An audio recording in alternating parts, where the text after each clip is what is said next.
गौरव चाचा जी के पास जा रहा हूं, उसके बाद में इंद्रजीत जी आपके पास आ रहा हूं। गौरव चाचा जी, अखू जी कह रहे हैं कि जो 2 दिन 3 दिन पहले तक ये जो उछल कूद मची हुई थी और ओवर कॉन्फिडेंस का जो गेम दिखाया जा रहा था, आज पार्लियामेंट्री कमेटी की जो बैठक हुई एनडीए की, उसके बाद सब कुछ खत्म हो गया, अब सब कुछ ठंडा है कुछ दिनों के लिए आने वाले, जब तक कोई नया इंप्रूवमेंट नहीं दिखता है। कुछ ठंडा नहीं है। सरकार बनाना नंबर्स का खेल होता है, बहुमत का खेल होता है। क्योंकि बहुमत भारतीय जनता पार्टी के पास तो नहीं थी, एनडीए गठबंधन के पास थी, तो एनडीए अपनी सरकार बना रहा है। लेकिन 5 साल हैं अभी, आप चिंता ना करें, आप भी यही हैं, हम भी यही हैं। बहुत जल्द इनकी सरकार गिरेगी और इंडिया गठबंधन की सरकार हो जाएगा बनेगी। 5 साल में इनकी तो अभी से लड़ाई हो रही है, अभी शपथ ग्रहण नहीं हुआ, अभी तो शपथ ग्रहण नहीं हुआ। जिस मुद्दे पे अमित शाह जी, जिस मुद्दे पे प्रधानमंत्री जी अमित शाह जी ने चुनाव जीता है, चुनाव में वोट पाए हैं, किसके मुद्दे पे? मुस्लिम आरक्षण के। आज टीडीपी मुस्लिम आरक्षण की बात कर रही है। कहां से अनकंडीशनल हो गया? अभी भाजपा के प्रवक्ता कहते हैं अनकंडीशनल। कोई तो कंडीशन होएगी यहाँ। जेडीयू कह रही है अग्निवीर की समस्या पे सोचना पड़ेगा, समीक्षा करनी चाहिए, तो कहां से अनकंडीशन हो गया? अभी तक इनमें अभी भी इनके अंदर कुछ ना कुछ चल रहा है, अभी शपथ ग्रहण नहीं हुआ है। अब देखिए आगे आगे होता है क्या। लेकिन जो कुछ भी ये करे, हम देश को खुशहाली और तरक्की के रास्ते में ले जाने के लिए जो कदम उठाने पड़ेंगे हम करेंगे। हम मजबूती से विपक्ष में बैठ के इंडिया की जनता की बात करेंगे। नहीं, लेकिन गौरव चाचा जी, मजबूती से विपक्ष में बैठना आपने स्वीकार कर दिया, लेकिन दूसरी तरफ अभी दावा करेंगे 5 साल की सरकार नहीं चलेगी, तो दोनों बातें एक साथ नहीं हो सकती हैं। आपके कोर एजेंडे में कुछ है तो बात कीजिए, आप क्या करना चाह रहे हैं? क्या आपकी नजर नीतीश कुमार पर है? क्या आपकी नजर चंद्रबाबू नायडू पर है? क्योंकि आप इंडिया अलायंस में दूसरी सबसे बड़ी पार्टी हैं, हमारी नजर, तो आपकी नजर चंद्रबाबू नायडू और नीतीश कुमार पर है, इसलिए आप इतने कॉन्फिडेंट लग रहे हैं। हमारी नजर जो धरातल पे जनता के असल मुद्दे उतारते, महंगाई, बेरोजगारी, महिला अपराध, भ्रष्टाचार, किसान दुखी, नौजवान दुखी, अग्निवीर जैसी समस्या, पेपर लीक की समस्या, इन सबसे निजात पाने पे है हमारी नजर। अगर इस पे भारतीय जनता पार्टी की सरकार में, एनडीए सरकार में इन पर कोई भी इंप्रूवमेंट नहीं होती है, हम जल्द से जल्द सरकार गिरा के अपनी सरकार बना के अपने वादे पूरे करने का काम करें, जो हमने मैनिफेस्टो में जनता से वादे किए थे। क्योंकि वो वादे तभी पूरे हो सकते हैं जब हमारी सरकार आएगी। अरे गौरव भाई, कोई हलवा थोड़ी है, सरकार गिराकर अपने वादे पूरे कर देंगे। कैसे गिर जाएगी सरकार? मेजॉरिटी की सरकार। अरे इनके लोग हमारे पास आ जाएंगे, सब हमारे में, सब जानते, सबका मोटिव ये है कि देश आरएलडी भी आ जाएगी, खुशहाली के रास्ते पे जाए। वो जिनका मोटिव देश का है वो हमारे साथ आएंगे। आप देखिए नंबर हमारे हक में आएंगे। आप नहीं, आरएलडी भी आ जाएगी। आरएलडी तो आपकी पुरानी सहयोगी थी, वो भी आपको दरकिनार करी हो। मैं किसी भी दल का नाम नहीं लूंगा, मैं किसी भी दल का नाम नहीं लूंगा, लेकिन देखिए बहुत जल्द उलटफेट होएगी, बहुत जल्द। चलिए, आप उम्मीद पे तो दुनिया कायम है, इंडिया अलायंस भी कायम रहे, मुझे इसमें कोई एतराज नहीं है। मैं इंद्रजीत सिंह जी के पास जा रहा हूं। इंद्रजीत जी कह रहे हो आप लोग पलट जाएंगे और बहुत जल्द ऐसा टाइम आने वाला है।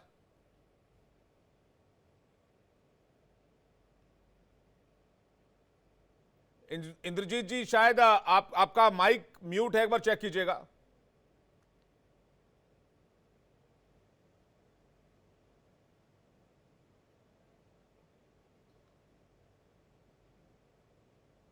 मुझे नहीं आ रही है इंद्रजीत जी की आवाज, प्लीज पीसीआर चेक कीजिए एक बार। विमल जी कुछ कहना चाह रहे हैं। विमल जी, आप अपनी बात पूरी कीजिए, फिर मैं इंद्रजीत जी के पास आ रहा हूं। विमल जी।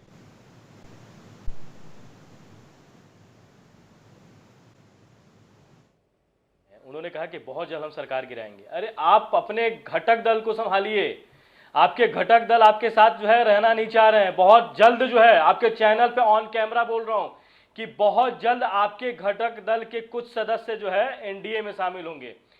आप देखिए, हमारे भारतीय जनता पार्टी का जो काम, देखिए हमारे प्रधानमंत्री जी का जो काम करने का नजरिया और जिस तरीके से वो काम करते हैं, जनता उनको समझती है और हमारे जो भी नेता हैं वो भी इस चीज को समझते हैं। अभी हमारे मित्र कह रहे थे अग्निवीर को लेकर, मैं कहना चाहता हूं कि जब जब जरूरत पड़ा है या जब जब हमारे साथी ने जो भी कहा है, भारतीय जनता पार्टी उनकी बातों को समझी है और उनका सम्मान करके चीजों को बदला है। चाहे हम हमने 3 कृषि कानून में हमने वापस लिया, हमने बदलाव किया। मैं कहना चाहता हूं कि अग्निवीर में अगर हमारे साथी अगर कुछ कह रहे हैं तो हम उस चीज को सुनेंगे और हम उनके अंदर बदलाव भी करेंगे। दूसरी चीज मैं कहना चाहता हूं कि उत्तर प्रदेश की जनता जो है 2022 के चुनाव में, अभी हमारे मित्र रोजगार की बात कर रहे हैं, महानुभाव आपके जब अखिलेश यादव जी जब मुख्यमंत्री थे उत्तर प्रदेश के, उस समय जो बेरोजगारी जो दर था उत्तर प्रदेश का वो 17.6 था। आज उत्तर प्रदेश का बेरोजगारी जो दर है वो 2.6 है। आपके टाइम में 1 रुपए का निवेश जो है उत्तर प्रदेश में नहीं होता था, आज उत्तर प्रदेश में जो है हजारों करोड़ों के निवेश हो रहे हैं। इसके अलावा मैं कहना चाहता हूं कि उद्योग के मामले में, अर्थव्यवस्था के मामले में उत्तर प्रदेश 12वें और 14वें नंबर पे था, आज दूसरे स्थान पे। अभी भी आप लोग को देखा, शर्म नहीं आ रही। चंद्रबाबू नायडू ने एक बात कहा, हार के बाद चंद्रबाबू नायडू ने एक बात कहा, उन्होंने कहा we having a leader Narendra Modi ji. देखिए विवेक भाई, अभी उन्होंने चंद्रबाबू नायडू ने बयान दिया we having leader Shri Narendra Modi ji. उन्होंने कहा हमारे पास नेता है, लेकिन विपक्ष के पास ना नेता है, ना नेतृत्व है, ना नियत है काम करने को, ना दिशा है इनके पास। तो मैं कहना चाहता हूं कि देश इस चीज को समझ रहा है और हमारे घटक दल जो ये सोच रहे हैं ना, आपने देखा किस तरीके से चंद्रबाबू नायडू ने तो जो समझ रहा है वो समझ रहा है। प्रधानमंत्री जी के कार्यों को, विमल जी, देश तो जो समझ रहा है वो समझ रहा है, यूपी क्या समझ गया? आप लोगों को अयोध्या से भी डिफीट का सामना करना पड़ा। को गाली दे रहे हो। आप कह रहे हैं कि भाई कल से सोशल मीडिया में देख रहा हूं महंगाई, बेरोजगारी, मतलब अगर अयोध्या हार गए अगर तो उत्तर आप प्रदेश में, गाली दोगे? एक सेकंड गौरव भाई मारो, सिर्फ आप एक सेकंड में गौरव भाई मारो, गौरव जी मैं आ रहा हूं, एक सेकंड वेट कीजिए। विमल भाई मुझे एक बात बताइए, मैं आ रहा हूं, हमारे कांग्रेस के साथी अरुण जी भी काफी देर से वेट कर रहे हैं। अरुण जी इसके बाद ठीक आप ही के पास आ रहा हूं। सवाल इस बात को लेकर है कि जिस उत्तर प्रदेश में आप सबसे बड़ी पार्टी हुआ करते थे 2014 में, 2019 में भी आप सबसे बड़ी पार्टी थे, उसी उत्तर प्रदेश में, जिस उत्तर प्रदेश से दिल्ली का रास्ता निकलता है, उस उत्तर प्रदेश में आप